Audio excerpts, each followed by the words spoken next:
Cement stocks क्यों गिर रहे हैं, इसके बारे में आज हम यहाँ पे डिस्कशन करने वाले हैं। मैं आशा करूंगा कि ये भी वीडियो आप लोगों को काफी इंफॉर्मेटिव लगेगा, और अगर ये वीडियो आप लोगों को इंफॉर्मेटिव लगता है तो हमारे रिसर्च प्रोडक्ट्स को कंसिडर करना मत भूलिएगा। दोस्तों, सीधे पॉइंट पे आते हैं, सीमेंट स्टॉक्स क्यों गिर रहे हैं। तो मैं आप लोगों के साथ एक स्क्रीन शेयर करूंगा।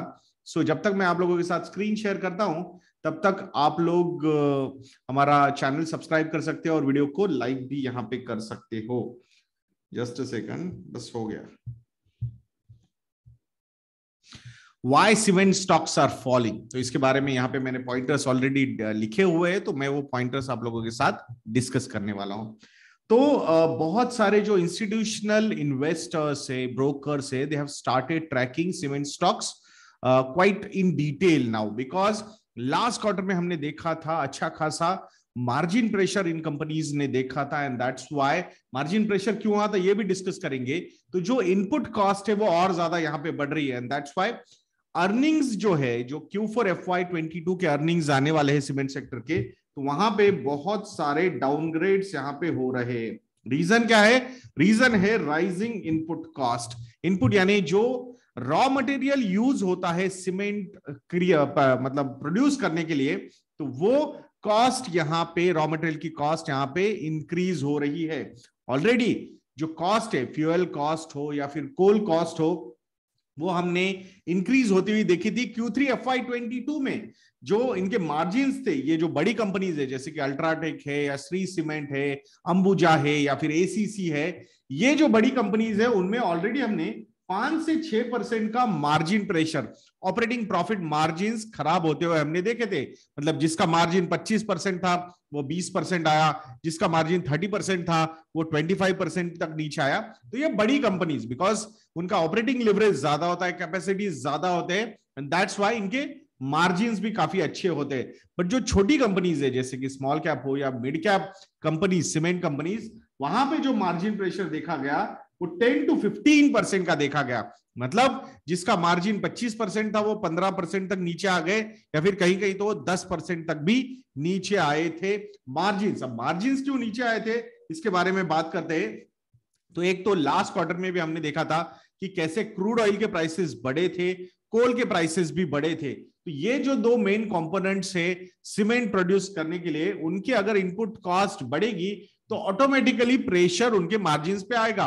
अब ये क्या होता है, एक क्वार्टर में, एक क्वार्टर हो या फिर एक मंथ में अगर प्राइसेस सब्सटैंशियली बढ़े, अब जैसे साउथ अफ्रीकन कोल जो यूज होता है, मतलब जो इंपोर्ट होता है फॉर प्रोडक्शन ऑफ सीमेंट, तो वहां पे जो प्राइसेस इंक्रीज हुए 75% से south African coal prices have increased, and 50% से या 52% से ऑस्ट्रेलियन कोल के प्राइसेस इंक्रीज हुए। अच्छा, ये जो इंक्रीज मैं बोल रहा हूं, आपको लोगों को लग रहा होगा यार ये नंबर देख के तो मतलब ये 1 साल 2 साल 3 साल में हुआ है क्या? नहीं, ये 1 मंथ में हुए हैं। ये जो प्राइसेस इंक्रीज हुए हैं ये 1 मंथ में इंक्रीज हुए हैं। तो आप समझ सकते हो कि यहाँ पे कितना प्रेशर मार्जिन्स पे आता है because of this kind of price rise. जो मतलब इन अ वे ये इनपुट कॉस्ट, ये एनर्जी के लिए यूज होता है, एज अ फ्यूल यूज होता है। तो आप समझ सकते हो कि यहाँ पे कितना प्रेशर कंपनीज के मार्जिन्स पे आ रहा होगा। अब आप बोलोगे यार इंडिया में तो इतना बढ़िया कोल प्रोडक्शन होता है, फिर भी हम इंपोर्ट क्यों कर रहे हैं कोल? तो हम इसलिए इंपोर्ट कर रहे हैं because 90 to 96% of the coal जो इंडिया प्रोड्यूस करता है वो इलेक्ट्रिसिटी प्रोडक्शन में यूज होता है। जो प्लांट्स है ना, कोल बेस्ड इलेक्ट्रिसिटी प्लांट्स, वहां पे यूज होता है।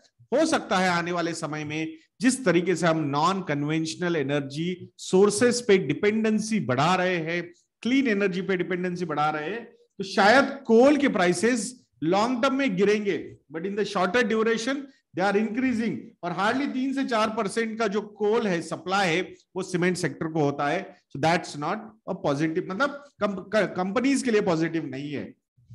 अब यहां पे जैसे ये फ्यूल बोल के यूज होता है कोल, या पेट कोक भी यूज होता है, तो थोड़ा सा और ज्यादा एनर्जी बूस्टर होता है कंपेयर टू कोल, तो वो भी इंपोर्ट किया जाता है। तो ये सबके प्राइसेस यहाँ पे बढ़ने शुरू हुए। Lot of companies are focusing on कि भाई यहाँ पे कोई ऑल्टरनेट रिसोर्सेस, रिन्यूएबल एनर्जी पे फोकस किया जा सकता है क्या for this cement sector, cement के प्रोडक्शन के लिए? तो वहां पे कुछ कुछ कंपनीज जो है वो नॉन कन्वेंशनल यानी कि रिन्यूएबल एनर्जी पे फोकस यहाँ पे कर रही है.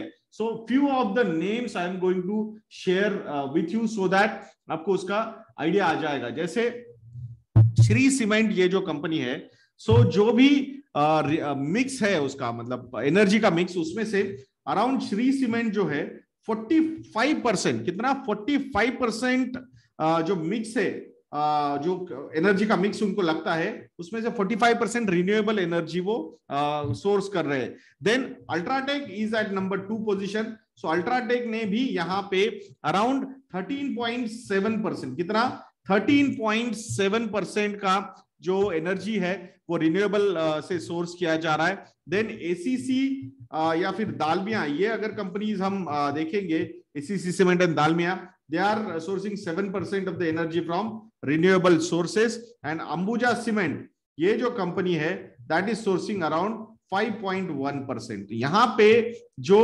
alternatives है for energy requirements, यहाँ पे भी रिन्यूएबल एनर्जी पे फोकस किया जा रहा है. सो आप समझ सकते हो कि हम अगर टाटा पावर की ये कंपनी की बात कर रहे हैं या फिर रिलायंस इंडस्ट्रीज ये कंपनीज की बात कर रहे हैं, जब ये रिन्यूएबल एनर्जी, क्लीन एनर्जी पे फोकस कर रहे हैं, सो जो स्कोप है for these companies is tremendous. मतलब अलग अलग सेक्टर से या फिर almost every sector uses energy, और उसके लिए जो विजिबिलिटी है, ग्रोथ पोटेंशियल है, वो बहुत जबरदस्त है. जब हम बात करते हैं electric vehicles versus IC engine, traditional vehicles जो अब तक चले हैं, तो वहां जो एक फोकस होता है, everybody is now have started focusing on electric vehicles. Obviously market भी उन्हीं कंपनीज पे ज्यादा फोकस कर रहा है या फिर उसको ज्यादा वैल्यू दे रहा है जो यहाँ अर्ली मूवर एडवांटेज ले चुके. The similar thing is happening in the power industry also, power sector also. The similar thing will happen in cement sector also now. So everything कैसे ये लिंक हो रहा है फ्यूएल एनर्जी या energy से, ये हमने देखने जैसा होगा दोस्तों. तो मैं आशा करता हूं कि ये वीडियो भी आप लोगों को काफी इंफॉर्मेटिव लगा होगा. अगर आप लोगों को लगता है कि हम अच्छा काम कर रहे हैं तो investindia.in को विजिट करके हमारे मॉडल पोर्टफोलियोज को सब्सक्राइब करना मत भूलिएगा दोस्तों. डिस्क्रिप्शन बॉक्स चेक कीजिएगा, अच्छे अट्रैक्टिव डिस्काउंट ऑफर्स हमारे research product specifically model portfolios पे आपको जरूर मिलेंगे. और वीडियो को लाइक करना, शेयर करना, चैनल को सब्सक्राइब करना मत भूलना. लाइक का टारगेट मैं आजकल दे नहीं रहा हूं because I am quite sure that you will achieve 5000 likes का target for this video also. So next video में मिलते हैं. जय हिंद.